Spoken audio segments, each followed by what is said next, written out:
Hello, my dear students, my well-wishers, my viewers, everyone. This is your own Dr. Rangan Sira. I welcome you all in this channel RKS Academic Zone. My dear students of Standard 12, आप लोगों को मैं बताऊं last class में जो हम लोग कविता पढ़ रहे थे फायर हाइव और रिटन बाय के अंदालवाला, वो कविता हम लोग पूरा नहीं कर सके थे, तो वो टू बी कंटिन्यू था। इस क्लास में उस कविता को हम लोग पूरी तरीके से पढ़ेंगे। तो चलिए जो लास्ट पार्ट है उसको हम लोग समझते हैं, देखते हैं, पढ़ते हैं, फिर अंत में इसका एक कंक्लूजन निकालकर हम लोग यहाँ डिस्कस करेंगे। आइए, कवि क्या कह रहे हैं?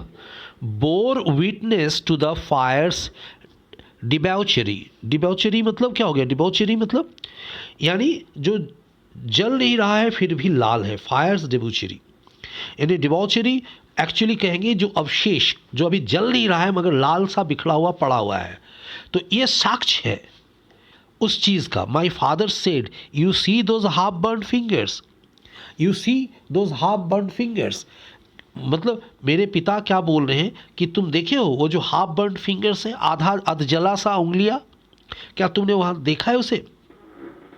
मेरे पिता मुझे ये कहते हुए बता रहे हैं कि जो जल नहीं रहा है फिर भी लाल है, जो अधजला किसी की शायद उंगलियां ही क्यों ना हो, वो लग रहा है कि किसी का उंगलियां है, किसी का हाथ पैर है, एक अजीब तरह का चीज़ें हैं वहाँ, वह अधजला अवशेष है एक तरह का। यह आग ही है जो जलाकर सब भूल जाता है। यानी and bone stubs, bone stubs मतलब समझ रहे हो, यानी वही हड्डियों का जो अवशेष जिसको बोले, ढेर। The fire eight times forget it's dead. यानी कवि कह रहे हैं कि आग ऐसा है वो खुद इंसान को जो है वो मृत शरीर हो चाहे जो भी हो, उसे जलाकर वो आग भूल जाता है कि हमने इसे जला दिया। जोरोस्ट्रेन, और जोरोस्ट्रेन जिसको बोले, जोरोस्ट्रेन मतलब क्या बोलते हैं? बीइंग ए पारसी, यानी Zoroastrian a Parsi who believes that there is a क्या है? कंटिन्यूइंग एक स्ट्रगल है। एक पारसी जो सोचता है, जो वहाँ पर क्या सोच रहा है? I my child fingers clenched into a little knot of pain, I swore to save fire from the sin of forgetfulness. एक पारसी होने के नाते ये कवि कह रहे हैं कि कवि एक पारसी है, तो यहाँ कवि क्या कह रहे हैं कि एक पारसी होने के नाते मैं मृतकों को जलाने के विरुद्ध हूँ। मेरा धर्म मुझे ऐसा करने से रोकता है ना। मुझे दर्द होता है कि कैसे किसी शरीर को जलाया जाए, कैसे, और मुझे इससे दर्द होता है कैसे मृत शरीर को जलाया जाए। कवि का कहना है कि कभी उनसे भी मजबूरन ऐसा पाप हुआ था। From the sin of forgetfulness, एक ऐसा अपराध है जिसे वो भूलना चाहता है कवि, कि कभी कभी कुछ ऐसा अपराध। पारसियों में एक्चुअली क्या होता है इसको आप लोग समझने की कोशिश करें। पारसी लोग एक्चुअली मृत शरीर को जलाते नहीं हैं। वहाँ कहा जाता है कि जिसको हम लोग बोलते हैं टावर ऑफ साइलेंस, यानी एक तरह का जैसे टावर जिसको बोलते हैं ना, एक तरह का गुंबद जहाँ साइलेंस, साइलेंस मतलब शांति जिसको बोले। तो टावर ऑफ साइलेंस में वो लोग क्या करता है? डेड बॉडीज़ को जाकर रख देता है, फेंक देता है, ताकि गिद्ध वगैरह आके उसे खा जाए। वो शरीर को लोग जलाते नहीं, उसके धर्म में ये नहीं होता है, गुनाह कहा जाता है। तो यहाँ कवि क्या कह रहे हैं? पारसी होने के नाते वो बोल रहे कि मेरा my child fingers clenched into a little knot of pain, मुझे भी अपना कुछ चीज़ याद हो रहा है पहले की जो मुझे दर्द में ले जा रहा है। And I swore to save fire from the sin of forgetful, तो मैं आग को बचाना चाहता हूँ इस पाप कर्म से, इससे हटाना चाहता हूँ। सीन मतलब अपराध, पाप। तो आग जो है पवित्र, आग से हम लोग यज्ञ भी करते हैं, आग से बहुत पवित्र पूजा भी होता है, और आग से मृत शरीर भी जलाया जाता है। तो यहाँ उसका विभेद करें। पारसियों में चूंकि ऐसा नहीं होता है, तो कवि पारसी होने के नाते उनका एक सोच है, वो क्या करें कि मैं आग को पवित्र रखना चाहता हूँ और इस काम से उसे अलग रखना चाहता हूँ। ये पाप कर्म वो ना करे, आग से नहीं करे, नहीं हो। तो कवि का भी ऐसा मानना है कि कभी उनसे भी मजबूरन ऐसा कुछ पाप हुआ था जो अब वो कभी नहीं करना चाहेंगे, और उस पाप को भूलकर शरीर को जलने से बचाएंगे। यानी अब आग को मतलब जलाने का काम नहीं करने देंगे, या फिर शरीर को जलने से बचा लेंगे। It never forget and 20 years since I consign my first born to the flames. मैं कभी भूल नहीं सकता। वो 20 साल पीछे की बात कह रहे हैं कवि, जो कभी वो भूल नहीं पाते हैं। क्यों नहीं भूल पाते हैं? देखिए, इसमें एक रहस्य छुपा हुआ है, एक बात छुपी हुई है जिसको आप लोग समझने की कोशिश करेंगे। कवि का भी ऐसा कुछ हादसा हुआ था। वो 20 साल पीछे की बात को भूल नहीं पाते हैं, जब वो अपने ही पहले जन्मे बच्चे को मृत घोषित होने के बाद आग में जलने के लिए दे दिया था। यानी कवि से भी ये मिस्टेक हुआ था, ये गलती, सिन, अपराध हुआ था। इसलिए कवि पश्चाताप कर रहे हैं और बोल रहे कि अब दोबारा मैं आग को ये काम करने से रोकूंगा। आग पवित्र होता है और कभी भी मैं इसको पाप ऐसा करने से बचाऊंगा आग को, क्योंकि मैं अपने उस किए हुए काम को कभी भूल नहीं पाऊंगा जो आज से 20 साल पहले मैंने कभी ऐसा किया था। तो I consigned my first born to the flames, और मैं, यानी कंसाइंड मतलब सेंट ऑफ, डिलीवर कर दिया था, मैं छोड़ दिया था मेरे बच्चे के शरीर को, पहले जन्मे बच्चे के शरीर को मैं छोड़ दिया था। कहाँ छोड़ दिया था? जलने के लिए, आग के फ्लेम्स में, लपटों में। The nearest tower of silence was 1000 miles. यानी जो उस वक्त मेरे इर्द गिर्द कोई टावर ऑफ साइलेंस नहीं था, जो सबसे करीब का टावर ऑफ साइलेंस था वो करीब करीब हमसे 1000 माइल्स अवे था, दूर था। इसलिए मुझे मजबूरन वहाँ डेड बॉडी नहीं ले जा सके और हम उसे आग के लपटों में छोड़ दिए थे। The firm him said to me. तो इसीलिए वह मंत्र जो है, वो आग का जो पवित्र गीत है, वो मुझे बार बार कहता है, you stand for given, you stand for given.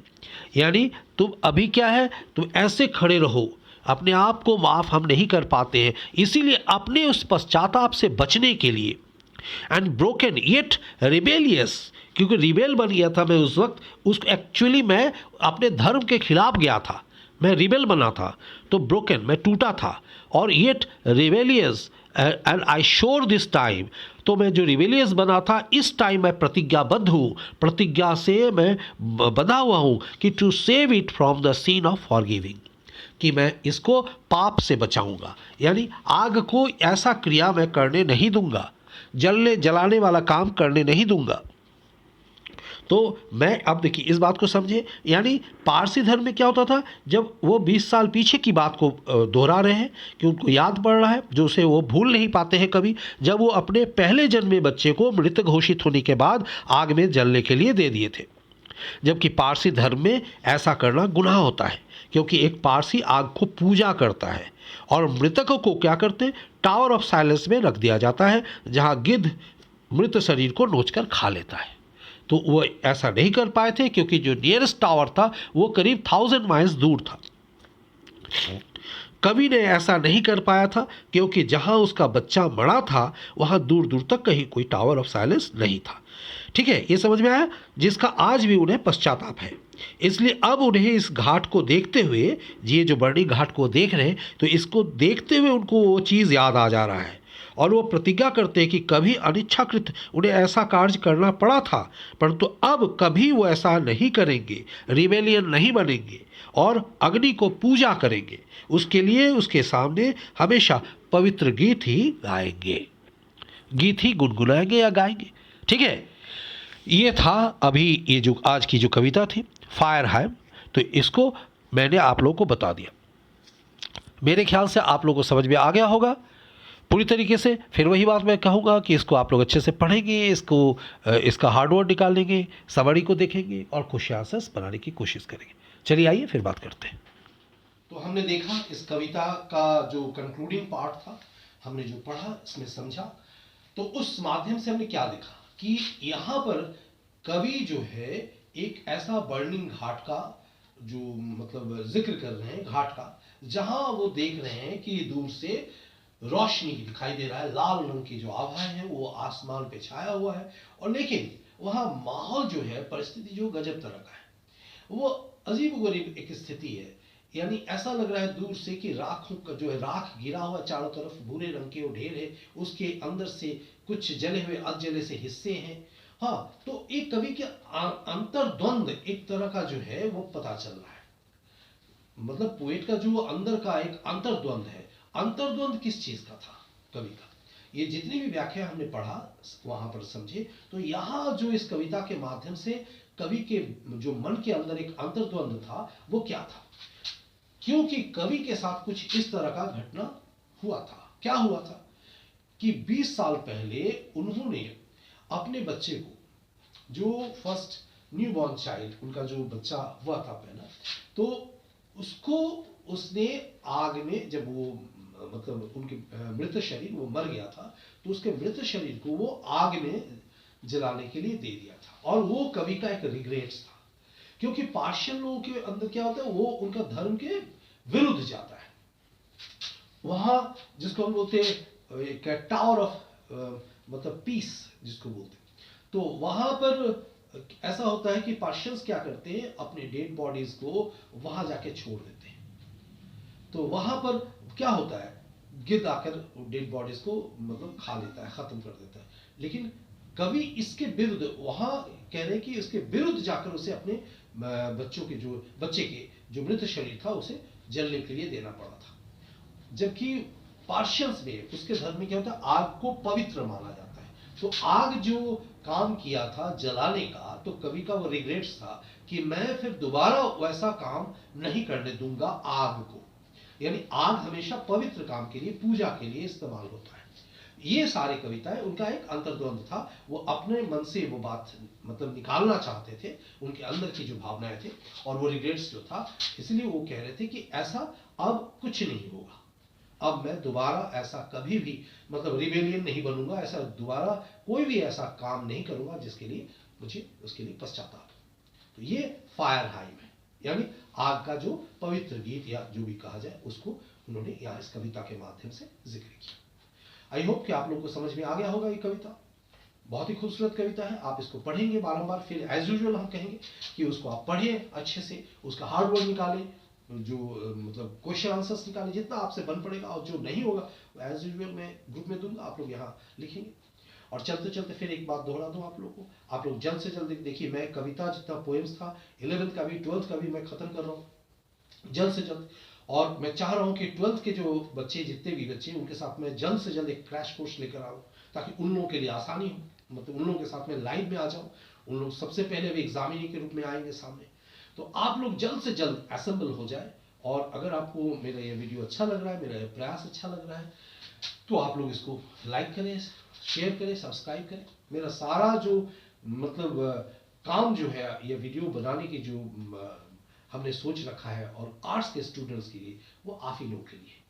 और ये मैं बताना चाहता हूँ कि आर्ट्स के बच्चे भी होनहार हैं, वो भी सक्षम हैं, और इक्वली आगे बढ़ सकते हैं, उसमें बहुत सारे कैरियर्स हैं, मतलब वो अपना चुन सकते हैं। तो उसी सार्थकता के लिए हम लोग आगे प्रयास कर रहे हैं, देखिए कैसा क्या होता है। चलते हैं, आज के लिए फिर मिलेंगे दोबारा, तब तक के लिए take care, bye bye, see you.